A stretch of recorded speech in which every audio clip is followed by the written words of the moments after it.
Hey guys, it's the VC Inch Critiquer. Notice anything different about me? Ha ha ha. But yes, I've done the standard processing cleanse for 21 days and lost over 13 pounds. And I've tried to implement more healthier changes into my lifestyle, like eating snap peas more regularly. And I can't really go into the details with this, but some of my family has found that stepping out of their comfort zone for a little getaway has really helped their emotional well-being. Yeah, I've been finding a lot of examples in my life of how change can be pretty scary at first, but if you give it a chance, it can often be pretty damn awesome. And with all these constant examples in my life of how change is good, change is good, change is good. Okay, don't push it. I think now is actually a very fitting time to review a certain frog-themed Disney work with Keith David as the villain. No, not that one. Yup, for my very first top 10 video since Owl House, I'm going to be reviewing what I like to think of as Owl House's frog-themed twin sister, and her name happens to be Evangeline. No. Her name actually happens to be Amphibia. It's about a 16-year-old girl named Anne Boonjoy. Oh wait, sorry, she's actually 13. She just happens to have a growth disorder that makes her look way older than our two BFFs Sasha and Marcy share. Speaking of which, while the three are indeed very close, it's not what you would call the most healthy friendship. Sasha's a self-centered rebellious punk who frequently talks Anne to skipping school, vandalizing, and playing harmful pranks that almost always end with Anne getting the full blame and punishment. And Marcy may be bright and delightfully adorable, but also very impulsive and not the most forward-thinking, and Anne's attempts to keep her out of trouble are also usually at her own expense. Well, on Anne's 13th birthday, Sasha and Marcy peer pressure Anne into shoplifting a priceless frog-themed music box from a pawn shop, and upon opening it, the trio are separately transported to a world called the Boiling Isles. Sorry, I mean Amphibia. A world that, big shock, is populated by anthropomorphic amphibious creatures like toads, frogs, and newts. After discovering she's not the cold-blooded monster they thought, a family of farmers called the Planters, consisting of the stern but loving Hoppadiah, aka Hop Pop, the feisty but witty Pollywog Polly, and 10-year-old slightly irresponsible and foolhardy but undyingly loyal Sprig, agree to let Anne crash at their place until the mountains clear in 2 months, and then they can find a way to locate her friends and get them all home. So during that time, Sprig volunteers to be Anne's temporary BFF until she finds Sasha and Marcy again, and she's cool with that. So after 2 months, or more accurately 1 season, of largely generic and cliched kids show plots, more on that in a bit, the mountains finally clear and the family sets out to the Emerald City, Newtopia, to see if the Wizard of Oz, King Andreas, can help her get home. And in the process, Anne reunites with Sasha and Marcy, and sure enough, the good-hearted King Andreas assures them that he can help them get home once the music box is fully recharged.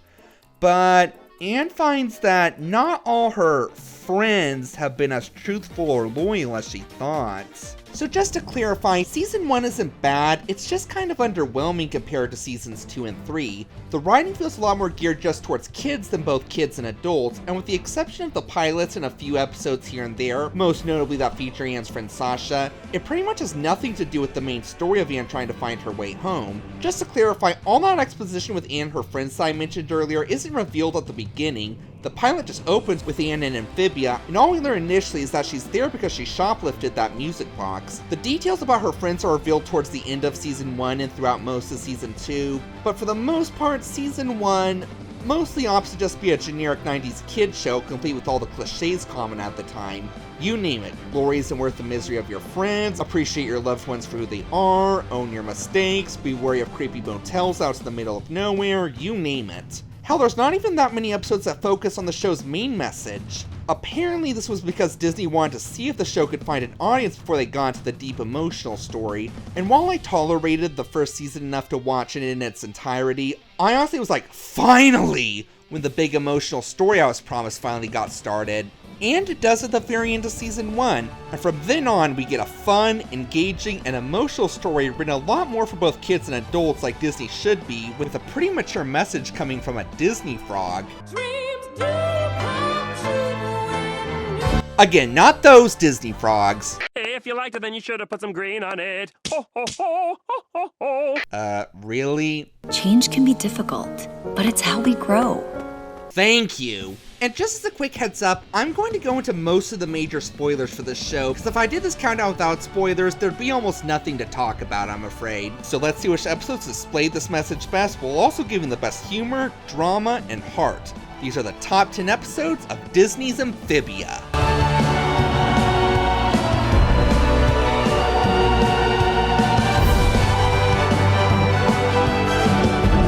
Number 10. Blood, Sweat, and Tears. I did want to find at least one episode of Season 1 to put on this list, and if I absolutely had to, it would definitely be this one. Yes, the premise is as cliched as the rest of the season, namely that the planner's basement is flooded from a leak, and thus Anne needs a new place to sleep, which Sprig proposes be his own bedroom, despite Hop Pop having less than optimal experiences with being roommates with friends. And they complain whenever you clean your web crusties out. Yes, I have to do it in our room. It has the best lighting. The two brush off his warning, and despite a pretty fun start of pillow fights and would you rather have this or that games, the two find that there may have actually been some truth to the elderly frog's warnings after all. Only problem is, both are afraid that admitting this will mean they aren't true besties after all, or as they now put it, Spread against the world! And trying to put up with it. So okay, this premise is absolutely nothing new. We've seen the whole two best friends sharing a room / house together and driving each other crazy premise too many times to count in media, but there are definitely some things about this episode that make it one of the best executions of that cliche yet. But before we get into that, I want to say that this episode is more than a little relatable to me, especially with the whole Anne feels hot and Sprig feels cold ordeal, which is almost the nail what my little brother and I were like growing up. No, we didn't share a bedroom, but we did share the same floor upstairs, which is almost as difficult, especially when the shower's right between your frickin' rooms, and he had to take his super early and take his sweet time when I was still trying to rest. Oh, but that's not even the worst of how I relate to the loud noise component. Right outside my bedroom was our big screen TV media room, so if my brother or sister, who weren't nearly as early sleepers as I was, had friends over, they'd usually turn that TV on full blast without the slightest regard for my beauty sleep whatsoever. And as much as I love my folks to death, they were guilty of that a few times too. Whenever I did have to share a room with them, like on a vacation or road trip, there was the snoring of my brother and dad. Good God, the snoring! Well, I guess I should be grateful they never threw their wet tongues at me during the night. But okay, enough about me, but I think you all see now why this episode hit home so much for me. But another thing I really love about this episode is, whereas most depictions of this cliche have only one of the two parties being largely at fault for being a nuisance, usually the main character's best friend, in this episode, both Anne and Sprig feel more or less equally guilty of driving each other crazy. This helps keep both parties from being too unsympathetic, given they're both at fault here. But what I love most about this episode is, not only does it give a great example of the show's message that we'll go into in a bit, but also really showcases the bonds that Anne and Sprig are developing. And even though it's clear they're both absolutely miserable being roommates after the first night, neither one will admit that because they're scared it'll mean that they're not good friends. It really is admirable that even though these two have only known each other for like 2 weeks at most by now, their friendship means a lot to them by this point, and they're willing to suffer for the sake of maintaining that. Hell, even when Anne causes Sprig's favorite doll, action figure to break, Sprig doesn't even freak out about it. He just calmly heads down to the bathroom with quiet dignity and grace. Where's that darn leak? Quiet dignity and grace. But the episode really displays the serious message and the importance of accepting change, namely how even though you think you're being selfless and not being open with your loved ones about how you feel, you may find that that's only going to put even more strain on your relationship and drive you even further apart. But of course, when they think spraying against the world is over when they finally open up with each other at the end, even after working together seamlessly to ward off some underwater predators in the basement's flood, Hop Pop finally spells things out for the kids. Sharing a room doesn't make you friends. Being honest with each other does. In fact, if you ask me, you're better friends now than you were before. While I can't really give the details of that, let's just say that certain people in my life have learned this lesson to heart recently as well. Namely, that's important to share how you feel instead of just tucking it in and doing nothing about it. Despite my overall meh opinion towards season 1 of this show, This episode really was frickin' awesome, for doing a premise that was not only relatable to me, but in one of the best ways this premise has ever been done in media, and delivering its message about change, namely in this case the importance about being truthful with each other regarding your feelings, at quite a convenient time in my life. Hell, it even goes to the trouble to demonstrate the whole things won't be completely different scenario by showing that Sprig and Ann can still play their would you rather games in separate rooms after all, really going the extra mile to make sure there are no loose ends and... Didn't anyone fix the leak?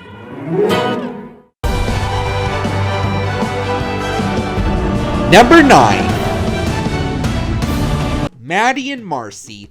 This is a pretty interesting one in that none of the 4 leads have more than a couple second cameos in this episode, but I think Ann and Sprig put it best. Do you ever think it's weird when the main characters aren't in an episode? You don't miss them. No, the 2 leads in this episode are actually Ann's impulsive friend Marcy, and a character named Maddie, who's a creepy practitioner of witchcraft that was Sprig's arranged fiancé in season 1 in exchange for some dough they needed from her dad to bake a pizza for a contest. But ultimately they called it off, and she's mostly been a background character for the remainder of the series, with the exception of this episode where she's the lead. So just to bring you up to speed as to what's happening, Anna's been reunited with Sasha by now, but it wasn't all rainbows and sunshine, which I'll go more into with the next installment. But by now the planners have made it to Newtopia, where Marcy wound up, and they're currently in the process of charging the 3 stones to the music box per Andreas' instructions, but are currently taking a little breather after the hectic encounter with the first temple, which we'll go more into a bit later down the list. Okay, so now that you know what's going on in the series thus far, I'll fill you in on more details later. In this episode, we get a detailed look at Maddie's past, namely how she used to be a very supportive and attentive big sister to her tadpole triplet siblings, Ginger, Lavender, and Rosemary, but once she took an interest in black magic, her sisters became an afterthought to her at best, an unnecessary distraction to her precious magic at worst. Marcy, on the other hand, she quickly takes a liking to upon meeting her thanks to her shared weird persona and fondness for occultism, and takes Marcy in as her apprentice slash good friend, which of course makes her sisters green with envy. I have a lot of green friends who would find that offensive. So, taking her comment on how she wishes they'd grow up a bit too literally, they concoct a growth potion from Maddie's magic book that just makes them bigger as opposed to older, and soon a little too big, to the point that they're in danger of exploding. So yeah, this is the first and only time the character of Maddie has actually been given an actual character beyond just being the one-dimensional weird occult voodoo frog. Yeah, I think the whole subplot in season 1 of she and Sprig being betrothed would be interesting, but they honestly did virtually nothing with it in that season. I honestly wish this character arc of Maddie remembering the importance of balancing work and family had been integrated much earlier and throughout the series, because, cliched or not, it fits brilliantly with the series' message on handling change, and with good execution, it honestly would have made Maddie a pretty interesting and relatable character. But even in 11 minutes, Maddie does have a pretty natural and strong character growth. We see her start out as honestly kind of an entitled bitch who makes it pretty clear that she cares more about her magic than her own sisters. Hell, she pretty much directly says it. Don't you think you should still make time for them occasionally? Nonsense. Being a witch is a big responsibility, Marcy. I've got more important things to do now than babysit. Yeah, talk about change resistant. But thankfully, once she realizes that her sisters are in danger of blowing up because of her, she almost immediately changes her tune and makes a very sincere apology to them, even begging them to chew her out for how she treated them. Of course they accept her apology, but that was still sweet on Maddie's part. You'd think that in 11 minutes this character development would seem very rushed and forced, but it actually feels very natural here somehow. Maybe in part from Jill Bartlett's stellar performance as Maddie here. And in regards to the little sisters themselves, they're also really well performed. Unlike Polly, they were voiced by actual kids, and the girls they cast really give the trio a natural endearingness with their performances. Yeah! Night, girls. Good night, Daddy. So you really feel for them when their sister is blowing them off regularly, and just want to tell Maddie to stop being a little bitch to these adorable little cherubs. But I will say, even if it wasn't right of her to blow off her sisters because of her, I really wish the show did more with the bond between Maddie and Marcy, because these two really did seem like they had a great connection with each other. Dare I say, even better than she had with her actual besties Sasha and Ann. More on that a bit later, though. There's not too much about this episode comedy-wise, but it's got a couple pretty funny bits. A really rotted corpse. Hey, perfect! Did you girls just mistake me for a corpse? Corpse not, Hop Pop. What? Will you see my spell book? I think I saw your sisters with it. I'm gonna kill him! We'll make sure you resurrect them when you're done. I also love this cute shout out to Winnie the Pooh when the triplets are brewing their growth potion. And is that the Book of the Dead Maddie's reading? You know, it honestly wouldn't surprise me if Maddie knew Ash Williams. Even if it was just a one-shot deal for Maddie in the spotlight, it was definitely utilized to most, albeit not all, of its potential. Not just showcasing the show's message and accepting change, but also proving how it is indeed true that you don't miss the main characters of a show in an episode if said episode is really that good. Number 8! Battle of the Bands. Much as I love the show's Twin Owl House, I feel one major thing it lacked was a big iconic musical number. Well, thankfully, Amphibia does not disappoint in that regard, giving an iconic song that I actually wrote my own cover of to cheer someone up I loved who was having difficulty with, well, something personal in their life. Okay, so let's talk more about Sasha. She ended up in the Toad, aka Brutish Rebel area of Amphibia when she arrived, and was thrown in the pokey until she connected with and befriended the corrupt Warden Grimes. No, not that one. Nor that one. There we go. Who have been feeling the cause of the frog's recent insubordination to Toads was from Hop Pop, so she conspired with him to lure Anne, the Planters, and the rest of Wartwood to a celebratory banquet in honor of Sasha and Anne's reunion, the plan being to imprison them and break the frog's spirit by finishing off the leader of the rebellion. She failed, of course, and Anne finally realized how manipulative and selfish her bestie actually was, and put her foot, or rather her sword down with it. Sasha feels guilty and almost commits suicide, but ends up getting saved, and she and Grimes go into hiding for most of season 2. Yeah, it was a really good episode, just not what I consider one of the top 10 greats of the show. But her guilt did ultimately still get the best of her, and she reunites with and reconciles with Anne at the third and final temple to recharge the stones, promising to be a better person and friend here on out. Only catch is, it was big shock, yet another manipulation strategy, so she and Grimes could get to the king's throne and overthrow Andreas and take over Amphibia. But that's for a much higher ranked episode, and this episode is about the day before that, where, in order to boost the town's morale with all the crazy shit that's been going down these last few months, Mayor Toadstool decides to hold a music competition, which the girls see as an opportunity to put their music talents to good use. So besides the awesome song that the girls end up playing, which we'll discuss more about, one thing that makes this episode especially stand out is that it was a major step towards Sasha's redemption.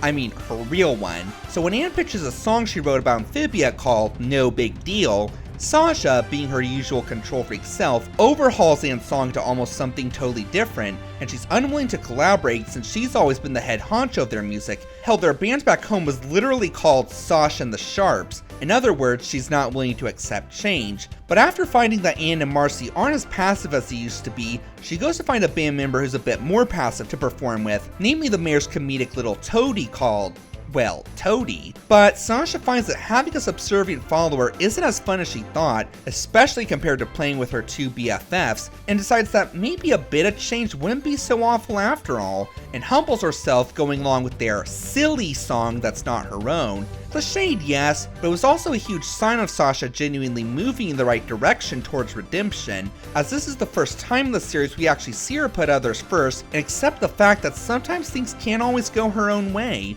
Plus, their song No Big Deal not only slaps big time, but it's honestly a pretty sweet song about how, even in strange new places or just hard times in general, I feel at home in a place that shouldn't be real. Crazy strange, but it's no big deal. But great as the song is, it doesn't end up winning.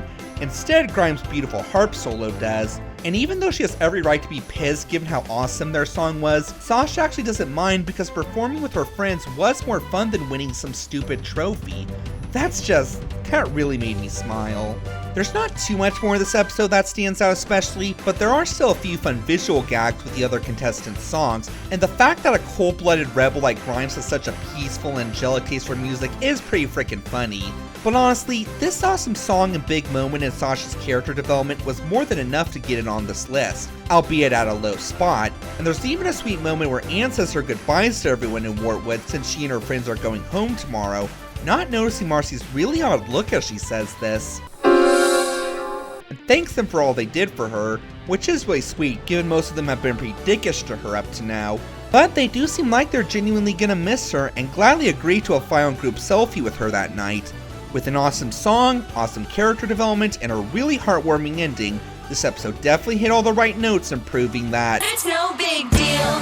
Finally me, and it's no big deal.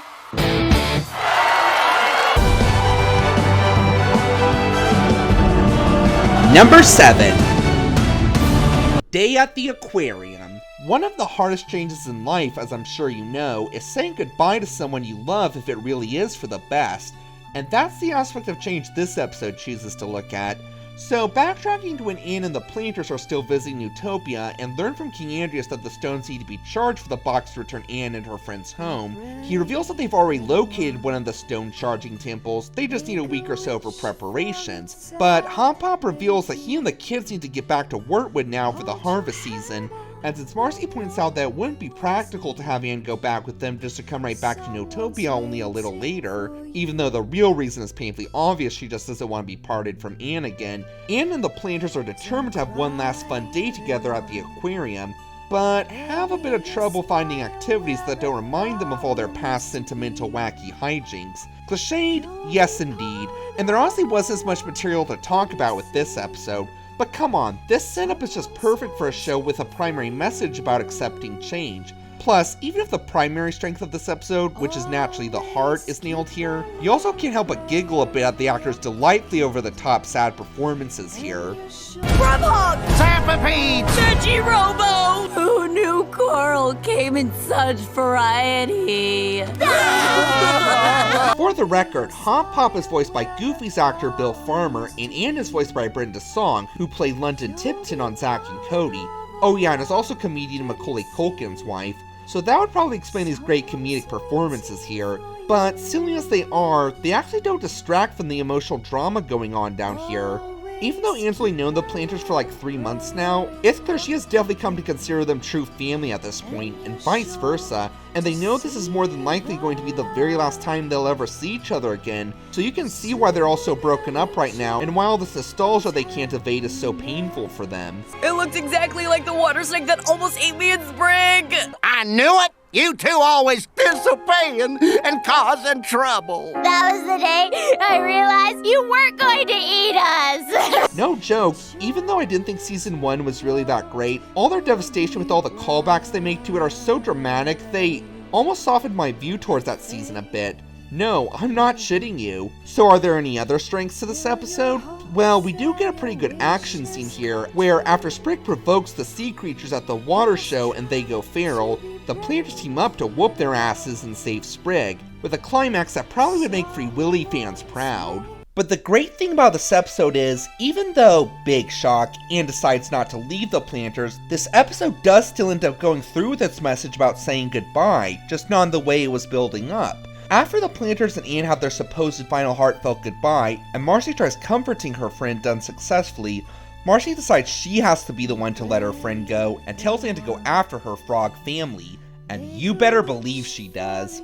Anne? I'm coming with you to Wyrtwood! Big Frog, I really didn't know how I was gonna make it without you. Even though the show obviously couldn't go through with separating the Planters and Anne forever at this point in the series, I love how it's still able to integrate its message with Marcy and have her experience true growth with her character for the first time in the series, where she realizes that her actions are having consequences, namely making her best friend heartbroken, and now is actually bothering to be considerate and lets her best friend go so that they'll be happy, making for a great way to top off this humorous yet extremely heartfelt episode about dealing with the difficult change of when it's finally time to Let it go, let it go. But I mean, I guess Marcy realized it was only fair since she'd only be away from Anne for a short while. Not really sure why Andreas felt the need to make a mysterious proposition to her. I mean, it's not like Anne and Marcy are the ones who will never see each other again once it's time to go back to Earth. That's Anne the Planters, so I mean, it wasn't a huge sacrifice letting her go after them. Wasn't it?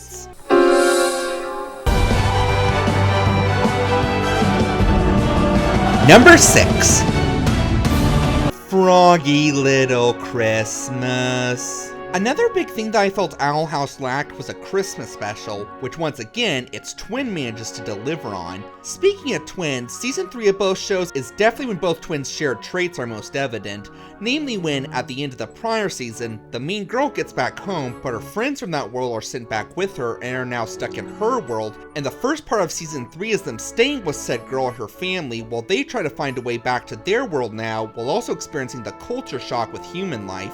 And for the record, the similarities don't end there, which we'll go more into with the finale. By the way, if you're wondering about Sasha and Marcy, they're still in Amphibia, but on the plus side with Amphibia is, since its season 3 consisted of more than just 3 45-minute specials, this season has a lot more time to explore the whole fish out of water in the human world aspect, and had some great ideas for such, but my personal favorite one is when the planters learn about Christmas for the first time. Okay, so yes, Anne's home and back with her parents, which I gotta say is kinda new for my channel. The last several shows that I've reviewed about adolescent girls in fantasy worlds have all had single moms. This is the first time said girl has had both parents together and in action. And despite their initial and understandable shock about the situation and brief phase of unhealthy overprotectiveness when Anne first got home, they quickly recovered from and apologized for said paranoia, think of the planners as family now, and for the first time ever are offered to spawn the annual Christmas float parade for their restaurant Tai Go, their longtime dream since they came to America.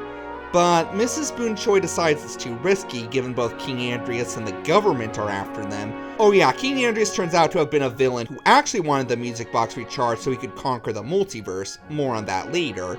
He's the villain voiced by Keith David I mentioned earlier. But seeing how her mom is clearly heartbroken about having to forfeit her longtime dream, Anne pretty much says screw it and works with the planters to build her mom the best Christmas float in history with the help of the quirky historian Dr. Jan, who's helping them research a way for the planners to get home, and these two lesbian technicians Polly met online. But it turns out maybe she should have erred on the side of caution after all.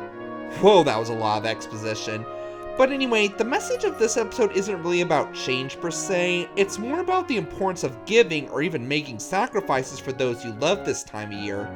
I mean, figure Anne's mom would sacrifice her shot at being in the parade of her dreams for her daughter's safety. What parent wouldn't? But the fact that we later learn that she and her husband have actually had a relatively hard time fitting in with American culture since they moved from Bangladesh, and she still turned down that bit of good fortune she finally got offered, definitely makes it all the much more sweet. But I really have to give kudos to Anne. I mean, it's not often we see a kid willing to risk her safety or potentially her own life just to make her mom happy, especially in today's age where the majority of kids just seem to be Scandalizing, vandalizing punks. Okay, not all, but my best friend can vouch as a gym teacher who works with kids regularly that a lot of today's kids are not as well behaved or considerate as we were. But not Anne. She's not willing to let her parents make yet another sacrifice with all they've made for her so far. Now it's her turn to make a selfless one for them and make the best Thai float of all Thai floats. I also really gotta give Dr. Jan credit in that she's willing to let Anne take literally anything from her museum for the float, even though she's only known her for a short while. That's pretty sweet. But it turns out that Anne's not the only one trying to give an awesome Christmas gift. Once the players get some basic idea of what Christmas is, Sprig figures he's gotta get the perfect gift for Anne or he'll completely ruin Christmas. And the scenes of him trying to find this are pretty freaking funny. Garbage! It's all garbage! He's right. But you still can't help but go, aww, for all the trouble he's willing to go for his best friend in this human holiday he's just learned about. But it's not just the characters who are willing to give generous and selfless sacrifices for the holiday here. Believe it or not, it's also the crew. Rebecca Black, who's Jewish, actually writes a really sweet and heartfelt Christmas song for the background. The holidays are here, and with them come the tidings of this special time of year. But on the subject of religion, one nitpick I have with this episode is that when the players are learning about the origins of Christmas, or at least trying to, they never even once mention anything about Christianity or the birth of Jesus. Get this, they actually say that Christmas began as a pagan holiday. Really? You had to stiff our savior like that show? I mean, he died for our sins, for heaven's sake. Action-wise, it's mostly just the climax that sticks out, but it sticks out alright. Sure enough, Andreas tracks down Anne due to her not-so-low profile at the Christmas parade, and proceeds to possess the extremely uncanny Valley Santa float model to finish off the Boone Choys and Planters. Oh, hello! And Boonchoy. Santa? Andreas is Santa? This holiday just keeps getting weirder. And we get an epic chase scene that's comedic, action-packed, and gives a very slight Ghostbuster Marshmallow Man vibe that of course the citizens of LA think is all just part of the act. And it's all topped off with Sprig finding that sometimes the very best and meaningful presents are the ones that you personally make yourselves. It may not have been directly about the show's overall theme of accepting change, but it does a great job at conveying its own message about how the holidays really are about giving, be it up your dreams, the risk of your life, or just the humblest little gifts imaginable, all proving that Christmas is indeed Our special time of year.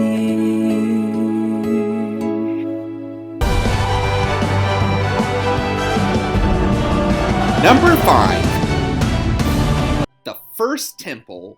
As you probably guessed by the title, we're backtracking things to the first episode that features one of the 3 temples that the gang goes to recharge the stones.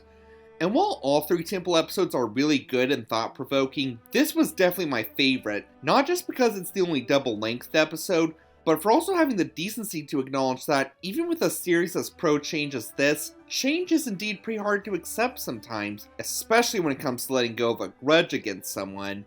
Okay, so, more exposition. So near the end of Season 1, Hot Pop, for reasons then unknown, buried the music box in the backyard and lied to Anne saying that he'd sent it to contacts for investigation. And when Anne finds this out mid-Season 2, she's understandably pissed as hell, especially since the music box has now gone missing. Not even working together to save Sprig and Polly's lives, or even the box itself is enough to rekindle that broken trust. But just when she's set to leave that slimy old traitor for good, he reveals that ever since he failed to save Sprig and Polly's parents from becoming the dinner of some monster herons, he'd vowed he'd never let anything happen to them, hence why he's so wary and overprotective, and got scared when he learned the box was dangerous and was determined to keep it out of sight and mind. But acknowledges what he did was indeed wrong and breaks down begging Anne for forgiveness.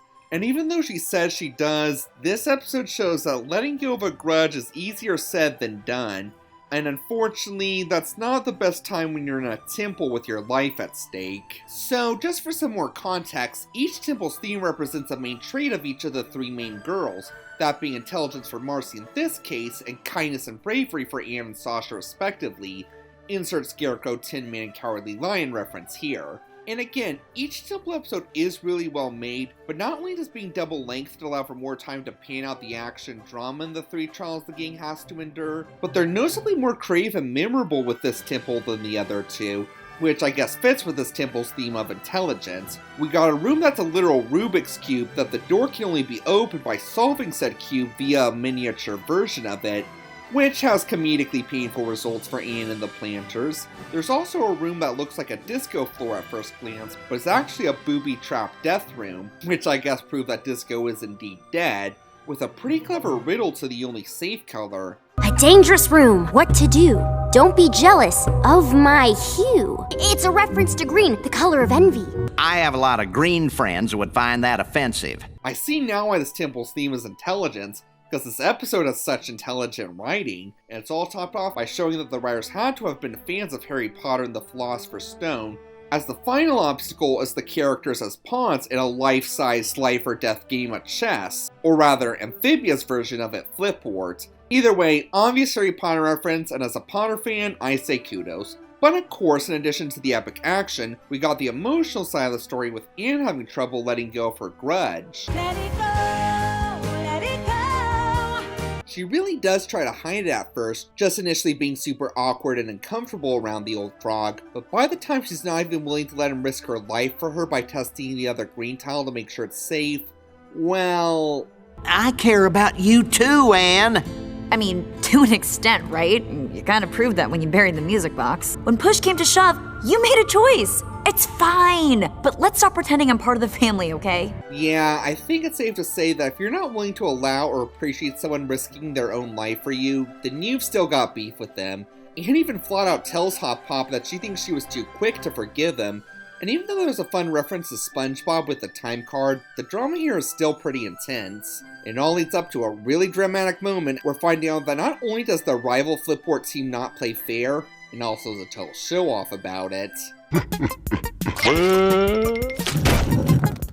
Anne, who is forced against her will to play for the enemy team, is magically manipulated into beating the crap out of Hop Pop, which he thinks she actually enjoys. And finally, when he says he'll do literally anything for her to let this go, she finally admits to him what that thing is. They don't know! I just need time. Look, I want things to go back to the way they were, but... I'm sorry, Anne. You take all the time you need. Maybe it's enough to admit we've still got issues, instead of pretending they don't exist. You know what? That's really awesome. As much as the show promotes change, it does still acknowledge that sometimes you just can't force folks into it, and they just have to come to grips with it over time, or more accurately in Anne's case, just let all their hurt out until it's all gone. That's a pretty mature message for a family show. But we do get some healthy change with Marcy, as for the first time in the series, she overcomes her impulsiveness, realizing that winning isn't worth her friends getting horribly maimed like this, and decides to forfeit the match, even though it means she won't get a second shot at returning to the temple. But thankfully, it turns out that's just what the temple was testing by its cheating, namely when you're smart enough to know that sometimes you gotta humble yourself and admit defeat if venturing forward is at the expense of those you love. And this recharges the stone, and makes Marcy's eyes glow for some reason. With a combination of epic action, creative obstacles, and some epic emotional drama, this episode shows that like recharging a magical gem, making the change of letting go of a grudge is pretty damn hard to do, but with time and patience, it's not impossible. Number 4. Escape to Amphibia. Remember how I mentioned in addition to Andreas, the government was also after the Boone Choice implanters? Well, here's some more info to that regard. Despite the planners' best efforts being conspicuous, the head of ET Government Investigations, Mr. X... no, not that one. I'm surprised you still even remember that lame Incredibles ripoff. And his partner Jenny soon begin to suspect that said family are not the humans they claim to be, and keep trying to expose/capture them. But not much more success than Walter Combluth exposing Madison as a mermaid in Splash. But the planner's luck eventually runs out, and he's able to prove them for the humanoid talking frogs they really are. They're taken Area 51 for interrogation and dissection. But not the Boone Choice, and almost every new character that's been introduced this season can help it. Yeah, Season 3 has a lot of new faces. I've already mentioned Dr. Jan and Allie and Jess, but there's also an elderly actor Hop Pop gave his big Hollywood break to called Humphrey, this geeky lab assistant called Terry, a girl named Mary Jo who Sprig befriended while acting as a frog-themed Spider-Man knockoff, and more. So yeah, as you probably picked up, this subplot of Season 3 naturally is a big shout out to those 1980s movies where the government is pursuing an alien or other supernatural being that the everyman human protagonist is trying to help protect. Well, okay, I know this premise isn't exclusive to the 80s, but that did seem to be where it was the most prevalent. You all know what I'm talking about. E.T., Splash, Starman, Flight of the Navigator, Firestarter... maybe. Hell, Season 1 of Stranger Things is also a big homage to those movies as well, and this particular episode is a homage to the parts in these movies where the supernatural being gets captured by the government and the protagonists and their friends have to rescue them. And trust me, if you love the invigorating action these scenes often entail, you might want to look somewhere else. There's not much of that here. No, this episode's strength actually lies more in its heart. Like, not just the fact that all these characters are relatively accepting of the fact that the planners are really talking frogs, but none of them hesitate for a split second to help the Boone Choice with rescuing said family, even if they all could very well go to prison for life. Okay, the Boone Choice I get, but all these people who barely know the planners? Talk about loyalty, and a good first impression. Actually, you know what? It's also pretty sweet that Anne's parents are so willing to help as well. When they first met the planners when Anne returned to Earth, they were initially all set to call the government on the planters. By the way, I was actually expecting this to be a foreshadowing of how they'd betray Anne and actually do this later in the season. But instead, they don't hesitate for one split second to go after the feds who have just captured the planners, and drive after them with the ferocity and determination that anyone would have when pursuing the bastards who have kidnapped your family. really shows how much they've grown throughout the season and have gone from finding the planters as just well-meaning nuisances to true family now. Never should have doubted you for a second, Boon Choys. And before we go into where the major heart and emotion of this episode lies, let's talk about the other big strength of this episode, the comedy, especially from Mr. X. Yes, this is the typical high-ranking government agent or scientist archetype that's the head honcho of the operation of capturing the supernatural beings for experiments, glory, or just out of xenophobia, and there have been a shit ton of memorable portrayals of this character in movies and TV before, including in some of the ones I've mentioned already, but this portrayal is atypical to say the least. Basically, he's an animated caricature of his voice actor, comedian, and drag star RuPaul, so instead of being intimidating or brutish, he's portrayed as delightfully flamboyant and over the top.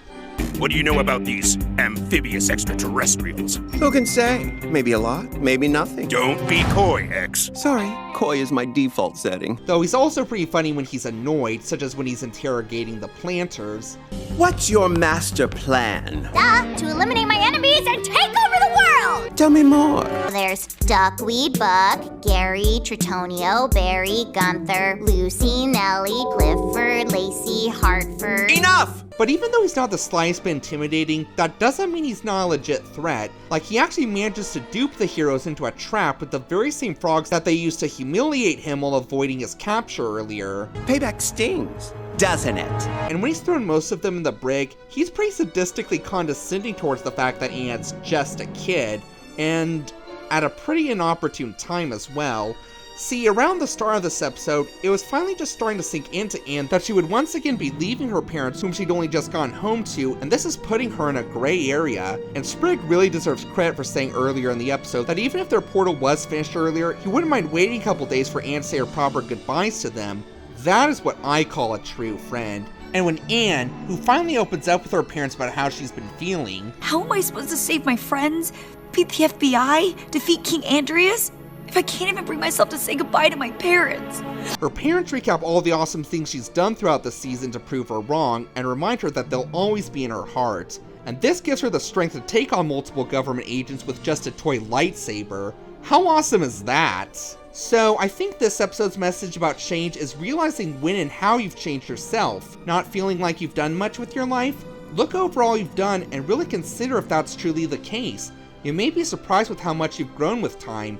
Hell, just when it seems like it's all over for the gang once they've escaped, when it's discovered that no Earth power is strong enough to fuel the portal and the feds have finally caught up to them, Anne uses her superpowers to charge the portal herself and neutralize X and his agents long enough for she and the planters to escape. Oh yeah, did I not mention those superpowers Anne acquired? Well, now that we've gone through this very humorous and heartfelt episode about the importance of realizing change, let's now look at the episode where she actually gets those powers. Number 3. True Colors. Oh boy, this is a heavy episode.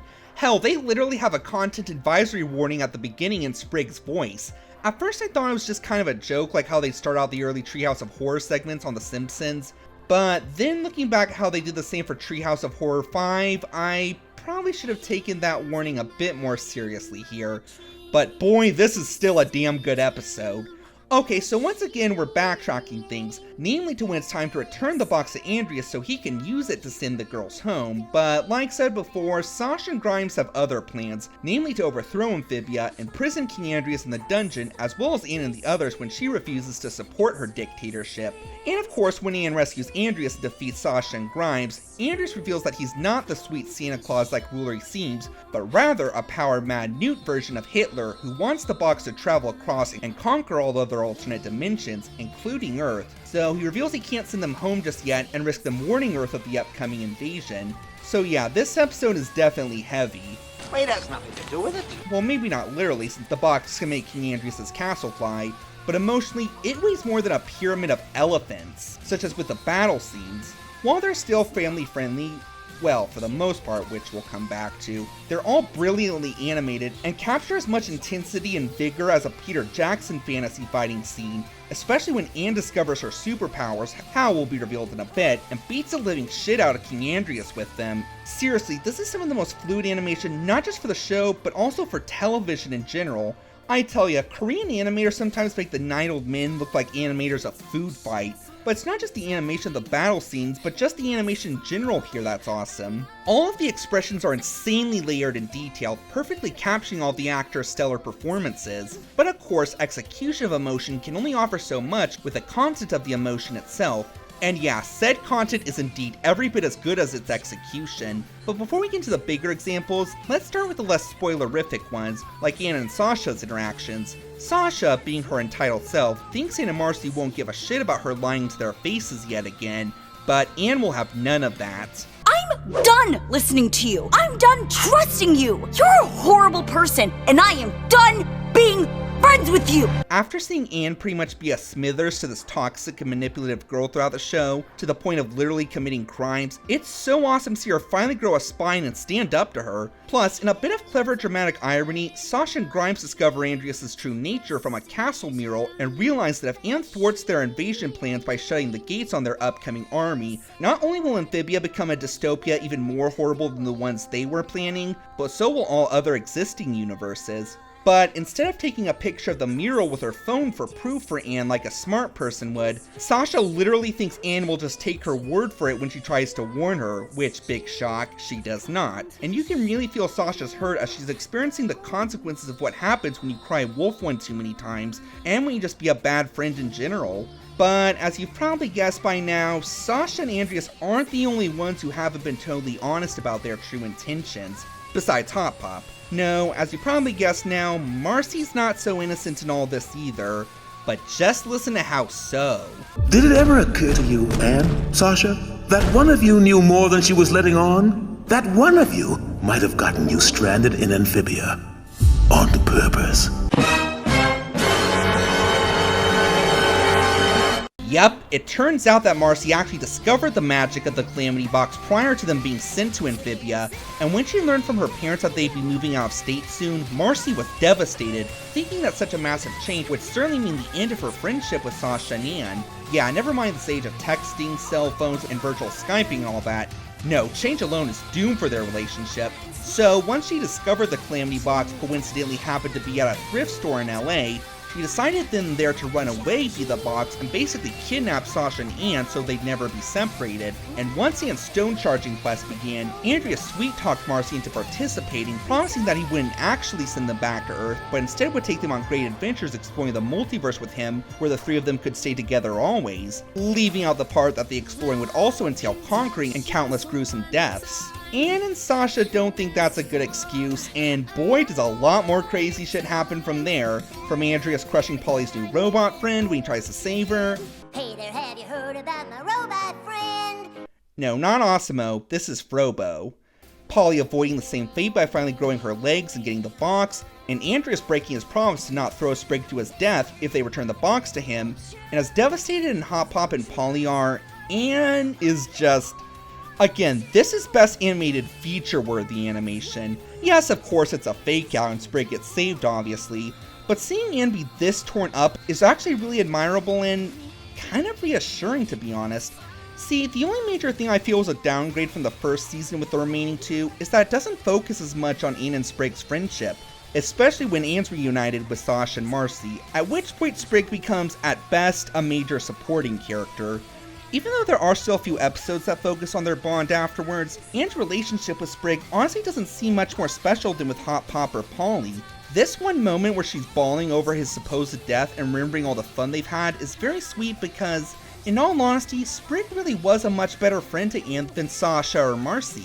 Sure, Sprig is fairly immature and doesn't always get along with Ann, but he treats Ann like a real friend, not manipulating her like Sasha or being a constant and unappreciative burden to her like Marcy.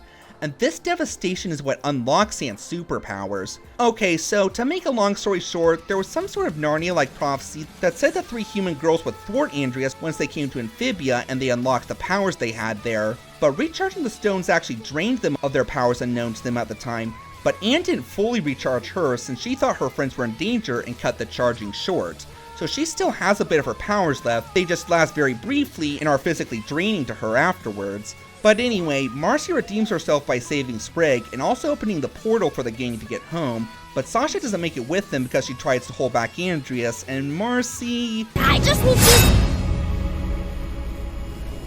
I'm sorry for everything. Marcy! God, no wonder they put a content advisory at the beginning of this episode. I hear that Disney was initially reluctant to include this scene, fearing that it would indeed be too scary for younger viewers, but creator Matt Braley offered a compromise by teasing the season 3 intro at the end, which showed that Marcy was still alive, to give kids a peace of mind. With invigorating action, stellar character animation, a brilliant plot twist, and pushing the envelope big time for Disney, it's hard to think of another Disney series that has such an epic and emotional season 2 finale. Twin shows don't count. Number 2. Allin / The Hardest Thing. This is the 2-part series finale, part 1 on Earth and part 2 in Amphibia, and it's no Owl House finale, but it's still pretty damn good, especially if you love anime. Okay, so once Anne and the Planters have made it back to Amphibia after escaping Mr. X and his cronies, they find it in a state of ruin thanks to Andrias' reign, but Sasha and Grimes have formed a resistance from the citizens of Wartwood, and the remainder of the season is mostly them just looking for new recruits, prepping for battle, and attempting to rescue Marcy. But once again, Anne failed to learn from last time not to fall for an obvious trap. Okay, so 3, 2, 1, more exposition. Andrias actually isn't the overarching villain of the series per se. That's actually the core, this terrifying mind hive composed of Newtopia's most intelligent and ruthless minds, including Andrias' very own father. So to make a real long story short, about 1,000 years ago, Andrias used to be a sweet and trusting awkward kid who had a dickish power-mad father who warned him that friendships made you weak, and hoped that their upcoming invasion of Earth and its resources via the music box would man him up. But one of Andrias' 2 besties, Leaf, predicted shit hitting the fan for Amphibia with the box, and once trying to talk sense into the king failed, she had to resort to betraying Andrias and stealing the key in the box from him, this betrayal being what hardened him into the ruthless tyrant he is today, and vowed he'd redeem himself by reclaiming the box and finishing what his father wanted to start. And then the series happened. Oh, did I mention that the core is currently using Marcy as its host? Yeah, I probably should have mentioned all this before, I just couldn't find a way to naturally work it in. Well, at any rate, it's up to our gang to save Earth in part 1 and Amphibia in part 2. First, let's talk about the action. While not quite on par with True Colors, it is still pretty epic, especially if you're an anime fan. Trust me, the final battle between the girls and the core in the series finale, Osamu Tezuka probably had tears of joy watching this from heaven. Plus, now that Anne's parents have finally talked sense into Mr. X and the government, they're now able to switch from satirizing government agents in 1980s alien movies to government agents in 1950s alien movies, namely working alongside the heroes to fight the monsters/aliens with all the artillery their military has. Unfortunately, to not much more success than in those movies. Oh, and these episodes definitely continue to follow the path of True Colors of pushing the limits of what a Disney Channel show can get away with. But the bigger strength of these 2 episodes is easily the emotion and heart. For starters, we got the Planners standing up to and fighting the very herons who killed Sprig and Polly's parents, and Sasha ignoring the core's mind games of how she's still a bad person. There's also Marcy finally growing up. While the core has her locked in a mind prison while borrowing her body, it decides to keep Marcy preoccupied Lotus Flower style and give her a Studio Ghibli-like fantasy world to explore along with Sasha and Anne. Only unbeknownst to her, these are clones of Sasha and Anne who have all our interests and mannerisms.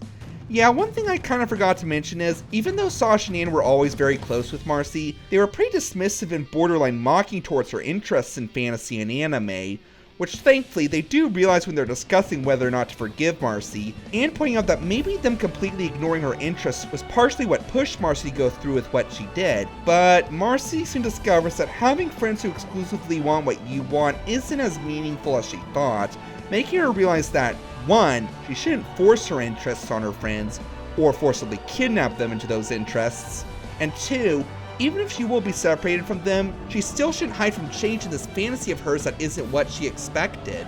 I started this whole mess because I wanted to escape that reality, but I won't run away from it anymore. But now let's talk a bit more about Andrias.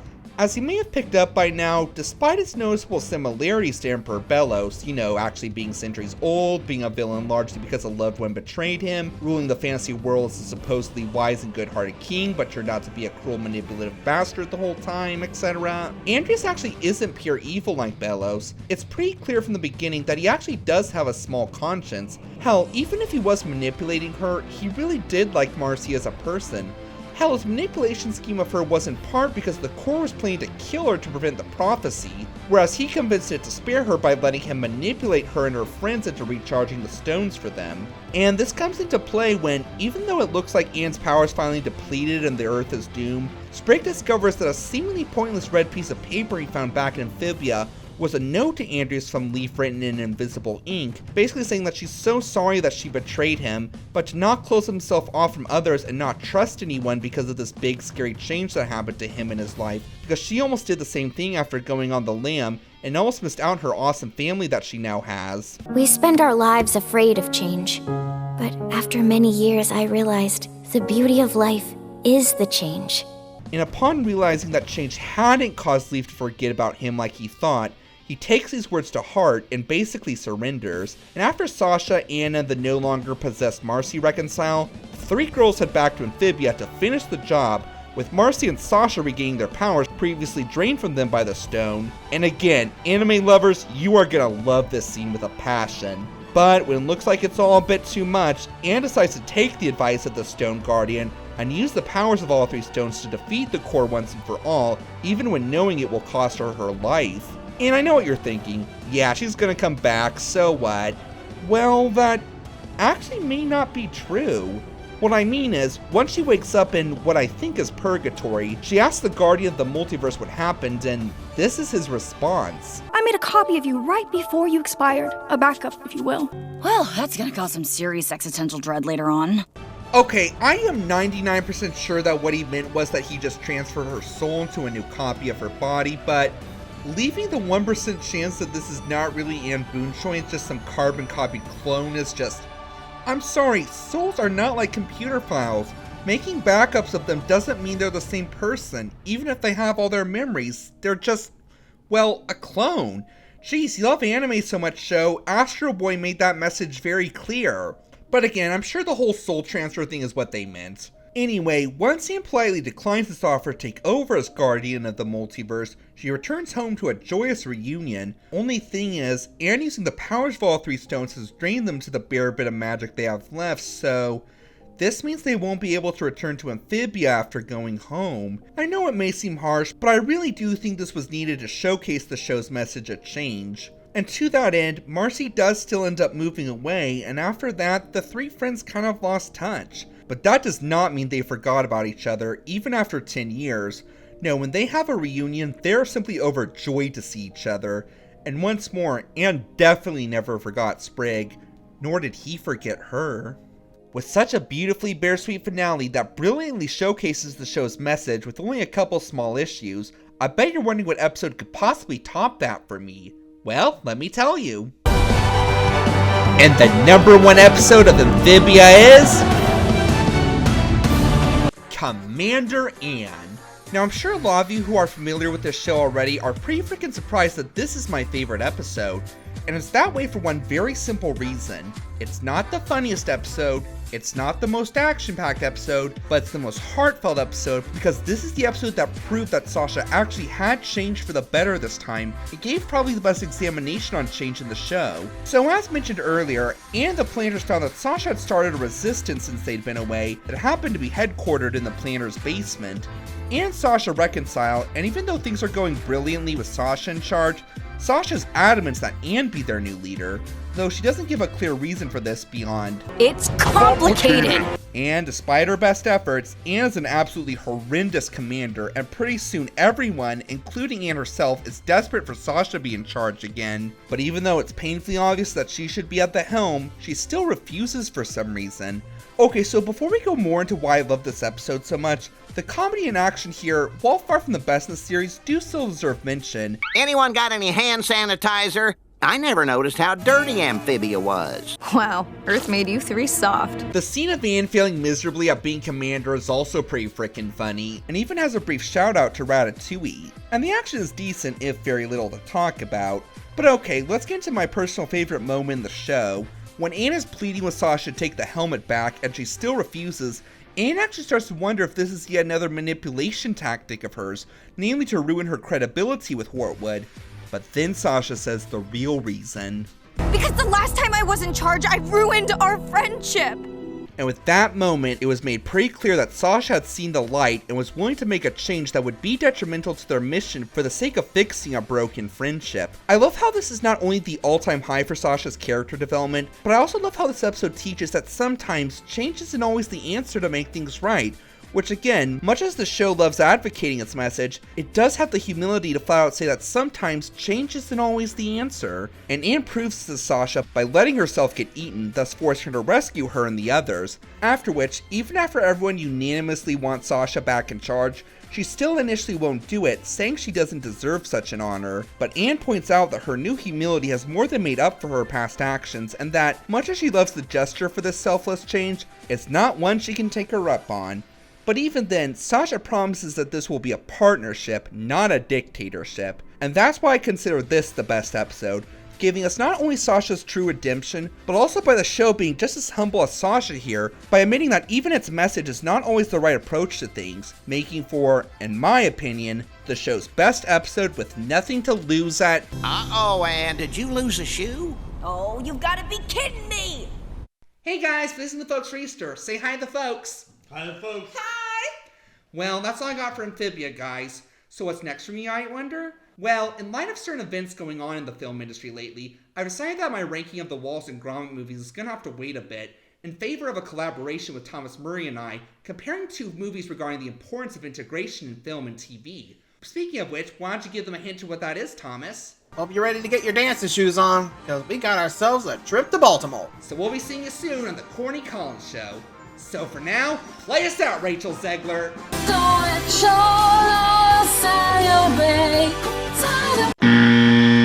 Are you kidding me?